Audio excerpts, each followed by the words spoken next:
तो मेरे YouTube channel study with रूप पर दोस्तों मैं आज आपके लिए लेकर आया हूँ इंडियन ज्योग्राफी से संबंधित टॉपिक उत्तर का विशाल मैदान।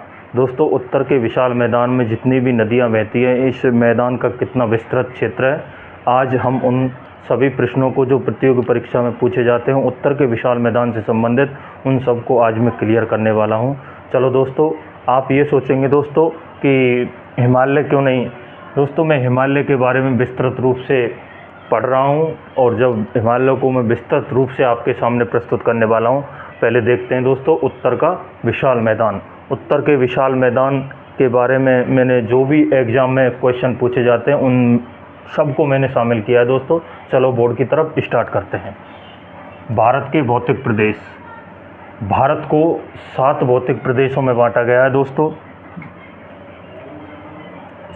6 भौतिक प्रदेशों में बांटा गया है। हिमालय, दूसरा उत्तर का विशाल मैदान, तीसरा प्रायद्वीपीय भारत और चौथा तटीय प्रदेश और पांचवा द्वीपीय प्रदेश और छठा दोस्तों मरुस्थलीय प्रदेश। अब देखते हैं दोस्तों उत्तर का विशाल मैदान। उत्तर का विशाल मैदान कहां से कहां तक फैला हुआ है दोस्तों। ये सिंधु नदी, गंगा नदी और ब्रह्मपुत्र नदी की अववाहि तंत्र तक फैला हुआ है। इसकी पूर्व से पश्चिम की लंबाई फ्रेंड्स कितनी है? 3200 किलोमीटर। कितनी है दोस्तों? 3200 किलोमीटर। आपको एग्ज़ाम में पूछा जा सकता है कि उत्तर के विशाल मैदान में कौन कौन सी नदियाँ बहती हैं। सिंधु नदी, गंगा, ब्रह्मपुत्र और इसकी अन्य सहायक नदियाँ। इसकी पूर्व से पश्चिम की लंबाई दोस्तों 3200 किलोमीटर है। रावी, सतलज और गंगा के बीच का क्षेत्रफल कितना है दोस्तों? 2400 किलोमीटर। कितना है फ्रेंड्स? 2400 किलोमीटर। इसकी चौड़ाई 150 से 300 किलोमीटर है और इसका क्षेत्रफल 7.50 लाख वर्ग किलोमीटर में फैला हुआ है। इन नदियों के प्रवाह होने से निम्न प्रदेशों का निर्माण होता है। दोस्तों उत्तर के विशाल मैदान में जितनी नदियां बहती हैं उनके प्रवाह होने से निम्न प्रदेशों का निर्माण होता है। दोस्तों प्रतियोगी परीक्षाओं में इन प्रदेशों से संबंधित प्रश्न अक्सर पूछ लिए जाते हैं। दोस्तों देखते हैं, पहला आता है दोस्तों बाबर प्रदेश। बहते समय ये नदियां निम्न प्रदेशों का निर्माण करती हैं। बाबर प्रदेश, दूसरा तराई प्रदेश, तीसरा खादर प्रदेश, चौथा बांगर प्रदेश और पांचवा रेह और कल्लर प्रदेश, छठा बूढ़ प्रदेश और सातवां डेल्टा। ठीक है दोस्तों, 7 प्रदेशों का निर्माण करती है। चलो इनको देखते हैं। पहला आता है दोस्तों बाबर प्रदेश। बाबर प्रदेश सिंधु और तिस्ता नदी के बीच में विद्यमान जो क्षेत्र है उसको दोस्तों बाबर प्रदेश कहा जाता है। बाबर प्रदेश में क्या है? नदियां अदृश्य दिखाई देती हैं। बाबर प्रदेश में नदियां क्या है दोस्तों? लुप्त हो जाती हैं, अदृश्य हो जाती हैं।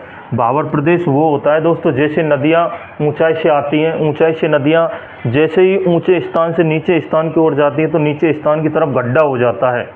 गड्ढे में वो नदियां दिखाई नहीं देती हैं दोस्तों। नदियां दिखाई नहीं देती हैं तो वहाँ ऐसा फील होता है जैसे नदियां अदृश्य हो गई हों।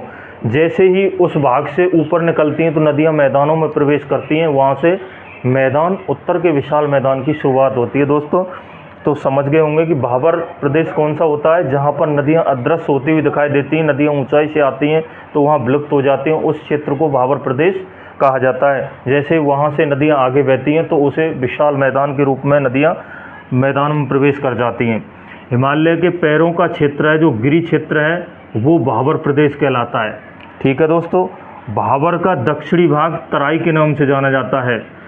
जैसे यहाँ से नदियाँ निकलती हैं, यहाँ से नदियाँ निकलने के बाद यहाँ पर गड्ढा बन जाता है। इस क्षेत्र को तो कहते हैं दोस्तों बाबर। और जैसे ही यहाँ नदियाँ मैदानों में आती हैं तो इसको तराई कहा जाता है, जमाव जो क्षेत्र होता है। ठीक है फ्रेंड्स, हिमालय के पैरों का क्षेत्र गिरी क्षेत्र बाबर प्रदेश कहलाता है और बाबर के दक्षिण का जो क्षेत्र है वो तराई प्रदेश कहलाता है। तराई को मच्छर पेटी भी कहा जाता है दोस्तों। क्या कहा जाता है? तराई को मच्छर पेटी भी कहा जाता है। बाबर का क्षेत्रफल 8 से 16 किलोमीटर है और तराई का क्षेत्रफल 16 से 30 किलोमीटर फैला हुआ है। फिर इधर देखते हैं दोस्तों, बाबर और तराई हो गया। फिर खादर और बांगर। खादर प्रदेश किसको कहा जाता है दोस्तों? खादर प्रदेश उपजाऊ भाग को कहा जाता है। जब नदियाँ बहती हैं तो बहने के साथ साथ कंकड़ पत्थर जो उपजाऊ जो मिट्टी को बहा कर लाती हैं जो नवीन जो जलोढ़ बनाती हैं उनको खादर प्रदेश कहा जाता है। जो उपजाऊ होते हैं दोस्तों, उनमें हम खेती कर सकते हैं, उनको खादर प्रदेश कहा जाता है। उपजाऊ भाग जो होता है उसको खादर प्रदेश कहते हैं। दूसरा आता है दोस्तों बांगर। बांगर प्रदेश किसको कहा जाता है दोस्तों? ये अनुपजाऊ भाग होता है। जो खादर का जो सूखा हुआ भाग है ना, वो बांगर कहलाता है, जो अनुपजाऊ होता है, खेती के योग्य फ्रेंड्स नहीं होता है। ठीक है दोस्तों, आगे चलते हैं। रेह और कल्लड़ किसको कहा जाता है? नमकीन जो भूमि होती है, नमकीन भूमि के ऊपर, जो नमकीन भूमि होती है ना, उसके ऊपर जो नमकीन परत का बनना क्या कहलाता है दोस्तों? रेह और कल्लड़ कहा जाता है। क्या कहा जाता है? रेह और कल्लड़ कहा जाता है। ये रेह और कल्लड़ का जमाव क्षेत्र कहाँ पर है दोस्तों? सर्वाधिक यूपी और हरियाणा में देखने को मिलता है फ्रेंड्स, यूपी और हरियाणा में। अगला आता है दोस्तों भूड़ प्रदेश।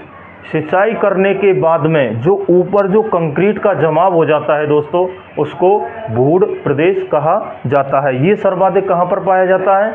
ये गंगा नदी के बेसिन में पाया जाता है दोस्तों। रामगंगा नदी जो गंगा की पहली सहायक नदी है, उसके बेसिन में पाया जाता है।